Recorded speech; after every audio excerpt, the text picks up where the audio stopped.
you being on that list, I think, is something that eyeball testing, as someone who covers the creator industry, knows the creator industry, is not surprising whatsoever. I think this has been, everyone I talk to that knows creator space, like, it very much acknowledges it's been a very banner year for your career. I guess, like, when you think about the success that you've had this year, uh, how much of that was driven to be that way, to create that quality of content, and how much of that, again, is just that passion to do these things? Yeah. Where you, like, have you thought about the success that you want to have for yourself more broadly? The interesting thing is I hear that. I hear, "Oh, you've had a successful year." I don't feel that. Um, I Mm. don't think I have. I don't think I deserve that nomination. Um, I think I have done a lot of cool things. I'll acknowledge that. I've done a lot of things that other people haven't done. But I guess the issue with streaming in particular is, how do you define success? Overall, like in life, success is happiness, right? We can all agree. If you are successful at life, you are happy. Great. But in streaming, it's like, in my world, I get really, really down on myself when I think, okay, I got 380,000 people to watch the Streamer Awards. That's crazy. But I only averaged 3K.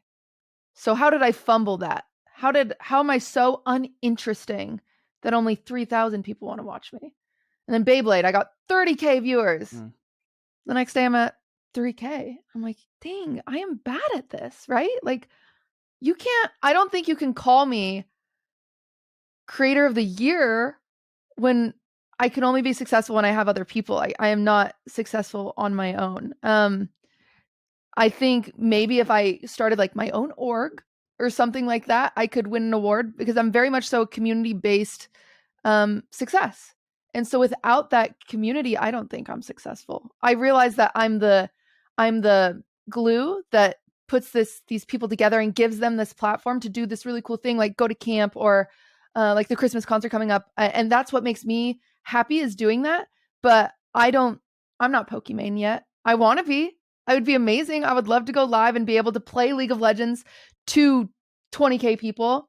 I would love to have that many people excited just about my desktop streams, but I don't. And so currently, sadly, my definition of success is having that large of a community ready to just adore you. They don't adore me. They adore my events, which is so sweet. But maybe my events could win an event of the year or something like that, which Streamer Awards has that category, so nobody steal that. Throwing that out there, since some of the other award shows have stolen my categories, but whatever. But I don't believe I deserve creator of the year. I'd be interesting to hear someone like Nadeshot speak about that, as someone who's been independently successful but has had to sacrifice part of his independent success, individual success, to work on an organization. Yeah. I think it is hard, right, when you're the facilitator and you are not, like, necessarily, I mean, you are a successful creator in regardless, right? Like That's the thing, is I'm complaining about being in the 0.001%, but I want to be in the 0.0001%, and that's when I'll feel successful, right? But also, content creation is chasing that pot at the end of the rainbow consistently.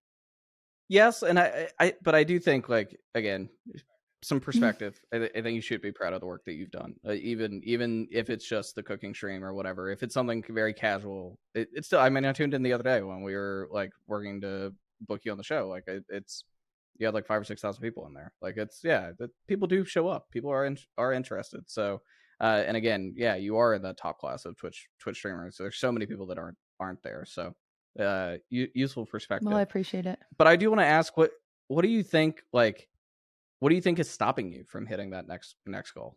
Like, what do you think is the wall between you and your aspiration? Energy. If I'm being honest, I think I can't be on 24/7. Or like, I don't know. Ludwig has this way of pushing live and being lit up. Those are the best streamers. Sweet Tails, I don't know if you know her. I've been friends with her for years, and only recently has she kind of caught her wind. But from day one, she is someone that she deserves 30K views. She turns on and just tons of energy, tons of this, I am like, my desktop streams, I'm just hanging out. So if I know wholeheartedly that if I could be more energetic and more electric in that way, more charismatic, I could definitely do much better. And also I put a lot of my energy into, like, right now, if I'm not streaming, I'm probably working on Streamer Awards because it's in March, or the Christmas concert that's in December. And then I have a baking, I have a 7-day baking competition in January. So when I'm not doing that, like when I'm not streaming, I'm doing that. So by the time I stream, I'm almost using it like I used to, where I've gotten home from work and I just want to hang out. And that's good for my mental, but it's bad for overall success. Yeah, I actually personally find that balance. I've been being pushed to stream more and more myself, and I just can't. Like, it again, because it feels like work. Yeah. It's just hard. Like, it's because I have a billion other things to do as a producer. Like, it is really tough. So I do hear you on that on a personal level. It's a job that to me is still, like, we're still in the very early stages of understanding what it does to people mentally, like, and sort of how it affects them and the energy that it takes. You know, even the best creators, I think, like, it's not necessarily who they are all the time. Like, maybe there's a part of Yeah, them, of right? But the course. best creators, people like XQC, etc., like the most successful creators, are people who, like, they just amplify something of them. Like, I've been around XQC in person. He's not like that, like, most of the time. Yeah. But it's a part of him that is there, and he just turns the knob and dial and cranks it to whatever, right? To be an entertaining streamer. Well, I think there was a point in my career where I could do that, and it was before the events. I was really good at having a planned this, like, we're doing blah blah blah this day, and I could go live and do the YouTube intro and and my content was great, and I was growing, but the events make me happier, and so if my stream has to suffer because of it, I guess it does, but it's just that hard thing to try not to get down on yourself over.